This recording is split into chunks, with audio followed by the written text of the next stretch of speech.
तुमने मेरे देश का सारा ताना बाना तोड़ दिया, प्यार मोहब्बत वाला तुमने हर अफसाना तोड़ दिया। तुमने मेरे देश का सारा ताना बाना तोड़ दिया, प्यार मोहब्बत वाला तुमने हर अफसाना तोड़ दिया। पर तुमसे नहीं टूटेगा मेरा भारत, कैसे तोड़ोगे छत तोड़ोगे, लेकिन मेरी हिम्मत कैसे तोड़ोगे, मेरे हिंदुस्तान से मेरी निस्बत कैसे तोड़ोगे। जब एक उदासी हो सोसाइटी में, समाज में, तब शायर की, कलमकार की जिम्मेदारी है कि वो कुछ ऐसा हौसला दे कि न सिर्फ उसके चाहने वाले बल्कि पूरे समाज में एक संदेशा जाए। मैं एक नज़्म पढ़ता हूं और एक जरूरी नज़्म पढ़ता हूं आज यहां पर खड़ा होकर के, मुझे दुआ देना कि मेरे हिंदुस्तान से मेरी निस्बत कैसे तोड़ोगे, निस्बत कैसे तोड़ोगे। बड़ी हिम्मत की नज़्म पढ़ रहा हूं, कोई भी हाथ मुझे खामोश नहीं लगना चाहिए। दायरे में सिमट के आया है, हर रवायत से हट के आया है, आंधियों को जरा खबर कर दो, शेर वापस पलट के आया। मुझे लगना चाहिए पर कि मेरे हिंदुस्तान से मेरी निस्बत कैसे तोड़ोगे, निस्बत कैसे तोड़ोगे। क्या कहना? अगले मिसरे पे यहां से वहां तक कोई भी हाथ खामोश नहीं रहेगा। मेरी हिम्मत के लिए मेरा साथ देना कि मेरे हिंदुस्तान से मेरी निस्बत कैसे तोड़ोगे, निस्बत कैसे तोड़ोगे। मेरे हिंदुस्तान से मेरी निस्बत कैसे तोड़ोगे, छत तोड़ोगे, लेकिन मेरी हिम्मत कैसे तोड़ोगे। मेरे हिंदुस्तान से मेरी निस्बत कैसे तोड़ोगे, निस्बत कैसे तोड़ोगे। मुझे लगता है मुझे और ताकत और हिम्मत की जरूरत है इस नज़्म के लिए। मैं पढ़ता हूं कि मेरे हिंदुस्तान से मेरी निस्बत कैसे तोड़ोगे, निस्बत कैसे तोड़ोगे। मेरे हिंदुस्तान से मेरी निस्बत कैसे तोड़ोगे, छत तोड़ोगे, लेकिन मेरी हिम्मत कैसे तोड़ोगे। मेरे हिंदुस्तान से मेरी निस्बत कैसे तोड़ोगे, निस्बत कैसे तोड़ोगे। कि तुमने मेरे देश का सारा ताना बाना तोड़ दिया। क्या कहना? वाह। तुमने मेरे देश का सारा ताना बाना तोड़ दिया, प्यार मोहब्बत वाला तुमने हर अफसाना तोड़ दिया। तुमने मेरे देश का सारा ताना बाना तोड़ दिया, प्यार मोहब्बत वाला तुमने हर अफसाना तोड़ दिया। पर तुमसे नहीं टूटेगा मेरा भारत, कैसे तोड़ोगे छत तोड़ोगे, लेकिन मेरी हिम्मत कैसे तोड़ोगे।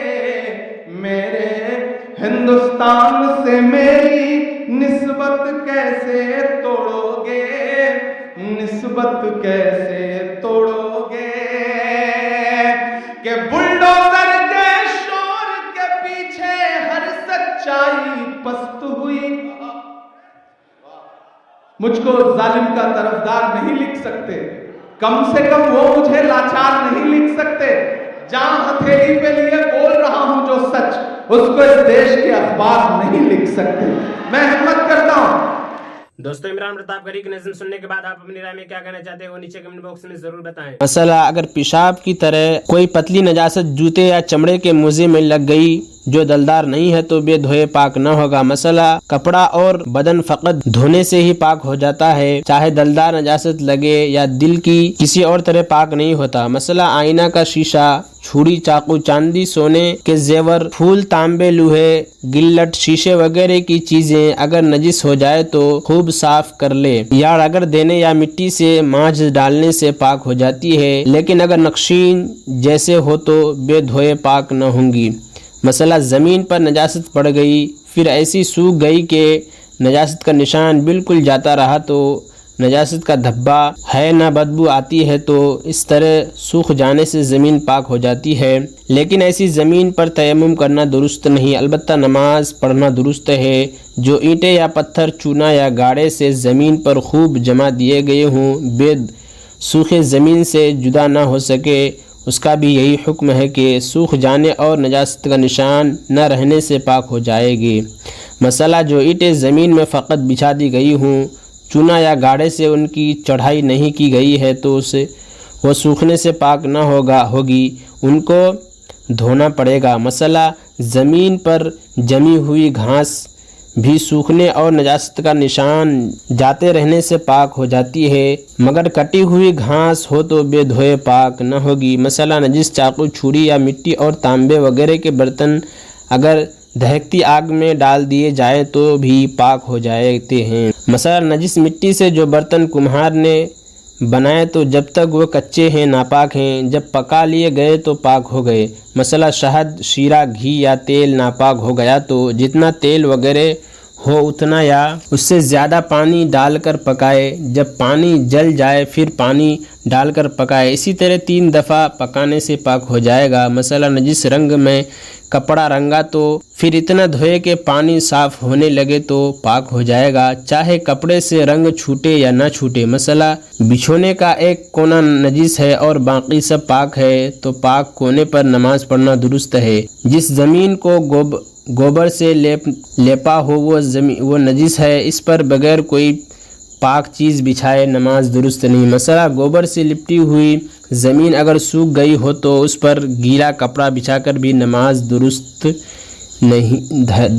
है, लेकिन वह इतना गीला ना हो कि इस ज़मीन की तरफ कुछ मिट्टी छूटकर कपड़े या कपड़े में भर जाए। मसला, पैर धोकर नापाक ज़मीन में चला और पैर का निशान ज़मीन पर बन गया तो उससे पैर नापाक न होगा। हाँ, अगर पैर के पानी से ज़मीन इतनी भीग गई कि ज़मीन की कुछ मिट्टी या नजिस पानी पैर में लग जाए तो नजिस हो जाएगा। मसला, जिस भिगोने पर सोया और पसीना से वो कपड़ा तर हो गया तो उसका भी यही हुक्म है कि इसका कपड़ा और बदन नापाक न होगा। मसला, नजिस मेहंदी हाथों पैरों में लगाई तो 3 दफ़ा खूब धो डालने से हाथ पैर पाक हो जाएंगे, रंग का छुड़ाना वाजिब नहीं।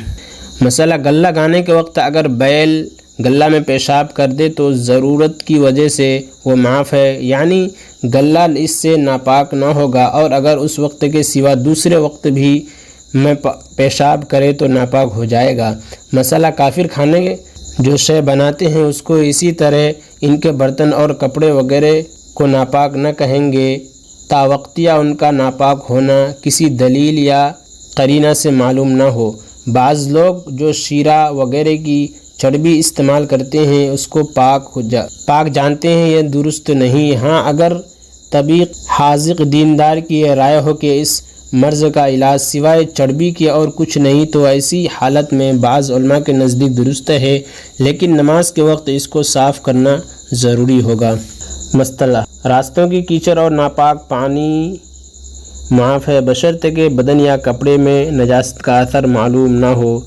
और इमरान प्रतापगढ़ी से जुड़ी खबरों और नज़्मों के लिए हमारे इस चैनल को जरूर सब्सक्राइब करें। मिलते हैं किसी और वीडियो में से नई निज़्म और नई खबरों के साथ। तो जब तक के लिए दीजिए मुझे इजाज़त और रखिए अपना ख्याल। आप देख रहे थे सुनहरे लफ्ज़ और मैं आपके साथ मोहम्मद ताकिब। अस्सलामु अलैकुम रहमतुल्लाहि व बरकातहू।